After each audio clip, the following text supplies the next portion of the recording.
नमस्कार, आपके साथ मैं हूं अर्पिता आर्या। पूर्वांचल की रैली में अमित शाह ने अखिलेश पर ताबड़तोड़ हमले किए, जिन्ना का सवाल उठाया और कहा कि चुनाव आते ही अखिलेश को जिन्ना महान दिखने लगते हैं। उनके जैम का मतलब है जे से जिन्ना, ए से आजम खान और एम से मुख्तार। अब भाई आप मुझे बताओ, आपको भाजपा का जैम चाहिए या समाजवादी पार्टी का चाहिए? ये लोग उत्तर प्रदेश का भला नहीं करते। जात पात में बांटना, दंगे कराना, तुष्टीकरण करना और वोट बैंक की राजनीति को आगे बढ़ाना। जैसे ही चुनाव आया है, अखिलेश जी को जिन्ना बहुत महान दिखने लगे हैं। मैं इतनी बड़ी भीड़ में बहुत सारे माइनॉरिटी के भाई बहन बैठे हैं, कोई आदमी ऐसा है जिसको जिन्ना में महान व्यक्ति की नजर आती है? कोई है? अब अखिलेश जी को लगता है भाई, क्योंकि चुनावी मौसम आया है। मगर मैं अखिलेश जी आपको एक बात कहता हूं, मैं योगी सरकार को एक सर्टिफिकेट देकर जाना चाहता हूं। उन्होंने पूर्वांचल को मच्छर और माफिया दोनों से मुक्त कर दिया है। आज मैं आजमगढ़ की इस पवित्र भूमि पर, आजमगढ़ के अंदर यूनिवर्सिटी का भूमि पूजन के कार्यक्रम में मुझे योगी जी ने बुलाया है। मैं योगी आदित्यनाथ जी का धन्यवाद करना चाहता हूं कि जिस आजमगढ़ को दुनिया भर के अंदर सपा के शासन के अंदर कट्टरवादी सोच और आतंकवाद की पनाहगाह के रूप में जाना जाता था, उसी भूमि पर आज मां सरस्वती का धाम बनाने का काम उन्होंने किया। मित्रों, ये भूमि, ये हमारा उत्तर प्रदेश बाबा विश्वनाथ की भूमि है। मैंने योगी जी को पूछा कि मंच तो यहां है, आजमगढ़ से यूनिवर्सिटी कितने दूर बनाई है? उन्होंने मुझे कहा, अमित भाई, इसी जगह पर यूनिवर्सिटी बनेगी और इसी जगह पर ये मंदिर बनने वाला है। मित्रों, एक शुरुआत है परिवर्तन की। जिस आजमगढ़ को देश विरोधी गतिविधियों का अड्डा बनाकर रखा था, उस आजमगढ़ से आज युवा शिक्षित होकर देश के विकास के काम में लगेंगे। ये बहुत बड़ी उपलब्धि है। मित्रों, ये 5 साल के अंदर उत्तर प्रदेश के अंदर प्रधानमंत्री नरेंद्र मोदी जी के नेतृत्व में हमारे लोकप्रिय मुख्यमंत्री योगी आदित्यनाथ जी ने ढेर सारा परिवर्तन किया है। आज का दिन पूर्वांचल में दिग्गजों के दंगल का दिन रहा। आजमगढ़ से अमित शाह, योगी गरजे तो गोरखपुर से अखिलेश का भी जवाब आया। ये वही आजमगढ़ है 2017-2014 के पहले यहां का नौजवान जब देश के अंदर कहीं जाता था तो होटल में कमरा नहीं मिलता था, धर्मशाला में कमरा नहीं मिलता था। पहचान का एक संकट खड़ा होकर के आपके सामने पहचान का एक संकट खड़ा होता था। लेकिन भाइयों बहनों, मोदी जी और अमित शाह जी के नेतृत्व में आज जब भारत के अंदर सरकारें काम कर रही हैं, उत्तर प्रदेश में उनके मार्गदर्शन में भारतीय जनता पार्टी नेतृत्व की सरकार मिल रही है। मुझे याद है जब सरकार का गठन होने जा रहा था, तब माननीय अमित शाह जी ने कहा था कि पूर्वांचल एक्सप्रेसवे को ऐसे बनाएं कि जिससे वह आजमगढ़ के और पूर्वी उत्तर प्रदेश के विकास की बैकबोन बन जाए। आज पूर्वांचल एक्सप्रेसवे आपके विकास की धुरी बन रही है।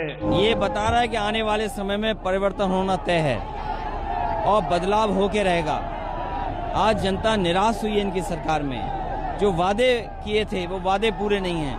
किसान की आय घटी है, किसान की आय दोगुनी नहीं हुई। डीजल पेट्रोल की कीमत बढ़ी है। जो लोग ये कहते थे कि महंगाई कम होगी, उन्होंने महंगाई बढ़ाई है। आज गरीब की जेब काट करके अमीरों की तिजोरी भरी जा रही है। इस अर्थव्यवस्था में गरीबों के लिए कोई जगह नहीं है। और इसी बीच एक बड़ी खबर आ रही है मणिपुर से, जहां पर आतंकी हमला हुआ है और जो जानकारी मिल रही है 6 लोगों की इसमें मौत हुई है। तो बड़ी खबर आपको बता दें जो मणिपुर से आ रही है, जहां पर आतंकियों का बड़ा हमला हुआ, 6 लोगों की मौत हुई है, 3 जवान भी शहीद हुए हैं। सुरक्षा बल की टुकड़ी पर घात लगाकर दरअसल ये हमला किया गया था। मंजीत नेगी हमारे साथ हमारे सहयोगी और जानकारी के साथ जुड़ चुके हैं। मंजीत, देखिए, मणिपुर के चूड़ाचांदपुर डिस्ट्रिक्ट की घटना है और 46 असम राइफल्स के जो कमांडिंग ऑफिसर हैं वो अपने परिवार के साथ, पत्नी और बच्चे के साथ, अपने सुरक्षा कर्मियों के साथ उनकी गाड़ी निकल रही थी और घात लगाकर इस हमले को अंजाम दिया गया, जिसमें 3 सुरक्षाकर्मी समेत जो कमांडिंग ऑफिसर हैं उनके परिवार समेत 6 लोगों के अब तक शहीद होने की खबर सामने आई है। पूरे इलाके में ऑपरेशन अभी चल रहा है क्योंकि सुबह करीब 11-12 बजे के बीच की घटना है जब इस घात लगाकर की हमला हुआ है और उसके बाद पूरे इलाके को कॉर्डन किया गया है। जंगल का इलाका है और जो स्थानीय आतंकी संगठन है, उग्रवादी संगठन, उसके पीछे उसका हाथ बताया जा रहा है और सेना ने और असम राइफल ने वहां पर पूरे इलाके को घेरा है, घेराबंदी की गई है। लेकिन दुखद घटना ये है कि 6 अधिकारी और जवान इस पूरी घटना में शहीद हुए हैं। शुक्रिया आपका तमाम जानकारी के लिए। अब बढ़ रहे आगे, अब बात महाराष्ट्र में जारी हिंसा की। त्रिपुरा मामले को लेकर आज भी कई शहरों में हिंसा हुई। अमरावती में आज बीजेपी और हिंदू संगठनों ने अमरावती बंद का ऐलान किया, जहां सभी हिंदू संगठन और बीजेपी कार्यकर्ता इकट्ठा हुए। इस दौरान बेकाबू भीड़ ने तोड़फोड़ शुरू कर दी। हालात काबू में करने के लिए पुलिस को हस्तक्षेप करना पड़ा। लाठीचार्ज कर भीड़ को पुलिस ने खदेड़ा है।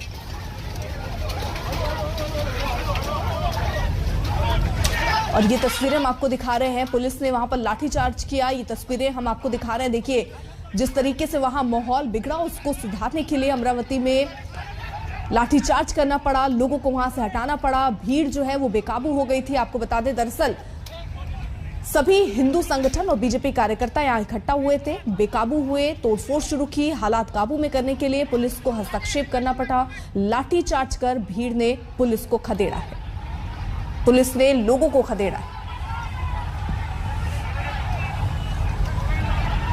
कल से जो अमरावती में जो वातावरण में एक अलग तरीके से मोर्चे के इसमें और मोर्चे अलग तरीके से गया और उसके बाद आज हमारे अमरावती में सुबह से निषेध का ये दिखाएं, जो कल हमारे अमरावती में हुआ उसका निंदा हम करते हैं, उसका निषेध हम सब अमरावती करते हैं। पर उसके साथ में आज जो सुबह से हो रहा है, तो मुझे लगता है यहाँ पर अमरावती में जो हमारे गार्जियन मिनिस्टर है संजय राउत हैं, ये एक इस चीज को राजकारण का एक मोड़ दे रहे हैं। तो मैं सबसे विनती करूंगी, मेरी अमरावती कर से भी विनती करूंगी और सभी पॉलिटिकल लीडर से भी विनती करूंगी कि हमारी अमरावती है, इसे सेफ रखने का काम हमारी जवाबदारी है। त्रिपुरा में जो घटना घटी ही नहीं, उसके ऊपर जिस प्रकार से दंगे महाराष्ट्र में हो रहे हैं, ये बिल्कुल गलत है।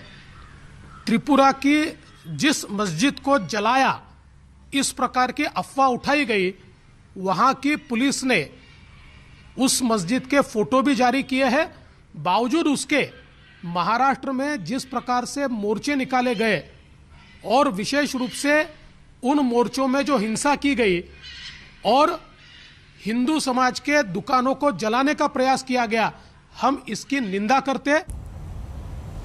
उधर दिल्ली एनसीआर में दम घुटने लगा है। हवा इस कदर जहरीली है कि खुद सुप्रीम कोर्ट को आज हालात पर सख्त टिप्पणी करनी पड़ी। सोमवार को सर्वोच्च अदालत इस मसले पर दोबारा सुनवाई करेगी, लेकिन उससे पहले कोर्ट ने आज सरकार को सलाह भी दी कि संभव हो तो 2 दिन का लॉकडाउन भी लगा सकते हैं।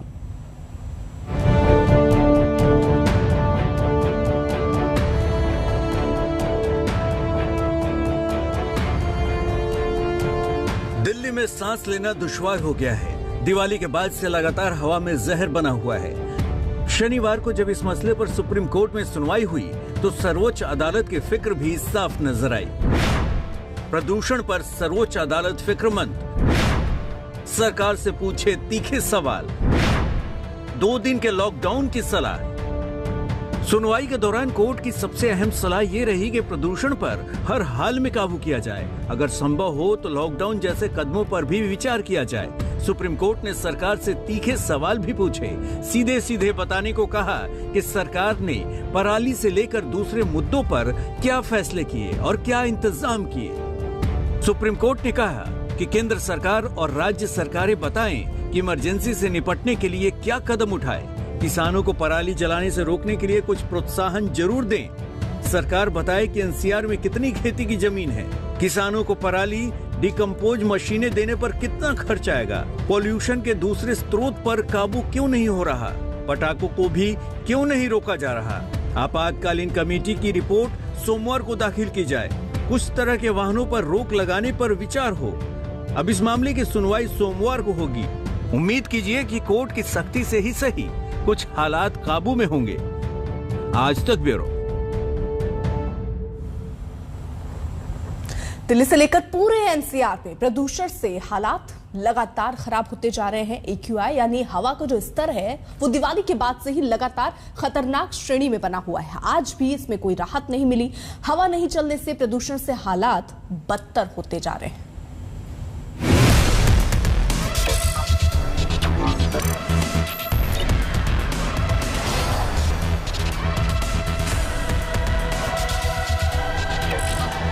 सर्दियों ने ठीक से दस्तक भी नहीं दी कि दिल्ली की हवा एक बार फिर हो गई जहरीली।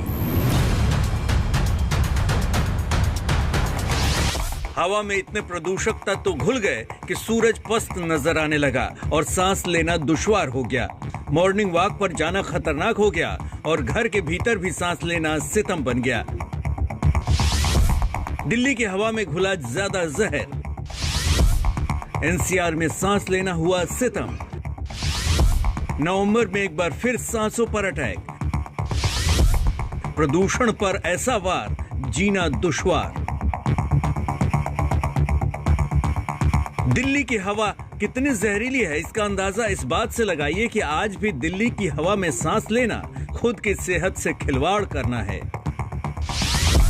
आज दिल्ली का AQI 465 है, यानी खतरनाक। पड़ोसी नोएडा की हालत तो और भी खतरनाक है। यहाँ तो कमोबेश हर जगह पर AQI 700 के पार है। अब जरा दिल्ली की कुछ और जगहों पर AQI के आंकड़ों पर गौर कीजिए। हर जगह आंकड़ा इतना है जो मौसम विभाग और सरकार खतरनाक मानती है। रोहिणी में AQI 463 और ITO पर 484 है, यानी दोनों डेंजर जोन में हैं। चांदनी चौक पर ये 483 दर्ज किया गया तो द्वारका में 492। हरियाली के लिए मशहूर लोधी रोड पर भी 450 AQI है। ओखला में AQI 480 है तो IGI एयरपोर्ट पर 462।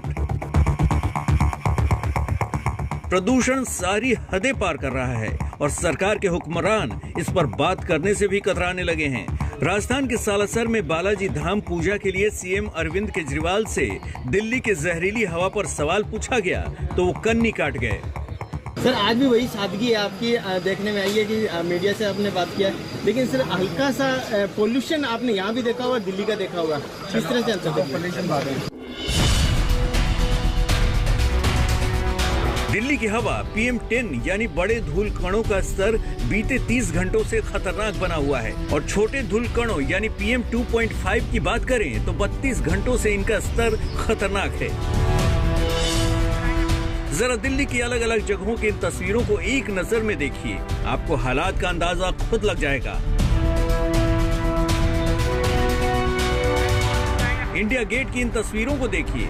आम दिनों में यहाँ से राष्ट्रपति भवन साफ दिखता है, लेकिन आज ऐसे हालात नहीं है। राष्ट्रपति भवन धुंध में खोया है, दूर तक सड़क पर सिर्फ धुंध है। विजय चौक से राष्ट्रपति भवन और करीब है। हमने यहाँ जाकर देखा, लेकिन यहाँ से भी राष्ट्रपति भवन की मामूली झलक पाना भी मुश्किल था। अब जरा दिल्ली विश्वविद्यालय के इलाके का हाल देखिए। हरियाली भी यहाँ स्मॉग से मुकाबला नहीं कर पाई। स्मॉग का असर साफ दिख रहा है।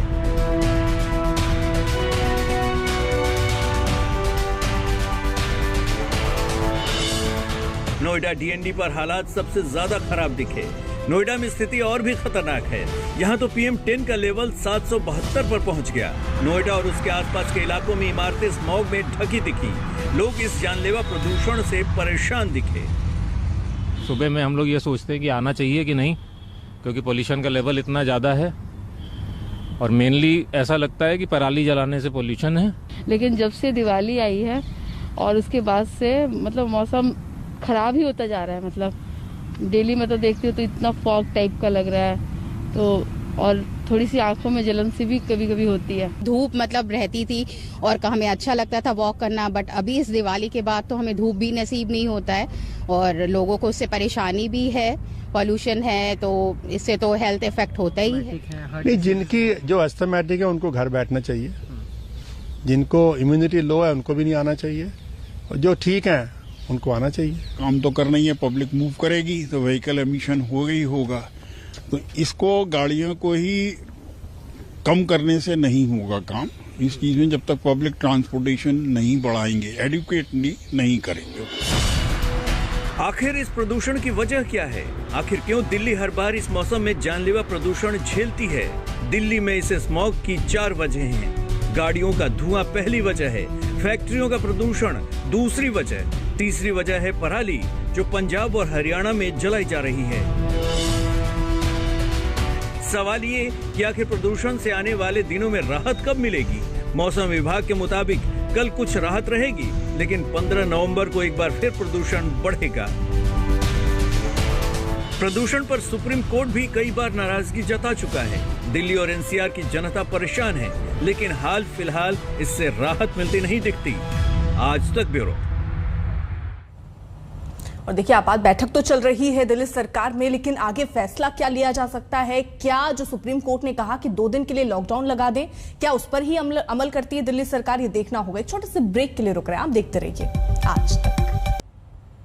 दिल्ली में प्रदूषण पर सुप्रीम कोर्ट की सख्ती के बाद दिल्ली की केजरीवाल सरकार नींद से जागी है। केजरीवाल ने आज शाम इमरजेंसी बैठक बुलाई है। बैठक में केजरीवाल, मनीष सिसोदिया, सत्येंद्र जैन और गोपाल राय होंगे। और क्या बैठक में कहा जाता है वो भी महत्वपूर्ण होगा। प्रदूषण से निपटने के लिए एक्शन प्लान पर इसमें बात होगी, क्योंकि सुप्रीम कोर्ट ने सवाल उठाया कि हम हाथ धरे बैठ नहीं सकते। मुख्य सचिव को भी इस बैठक में बुलाया गया है और सुप्रीम कोर्ट ने तो यहां तक कहा कि अगर हालात में लगता है तो 2 दिन लॉकडाउन क्या लग सकता है, इस पर भी विचार किया जाए। तो मुमकिन है जब 5 बजे ये बैठक होगी तो इस पर भी विचार हो सकता है।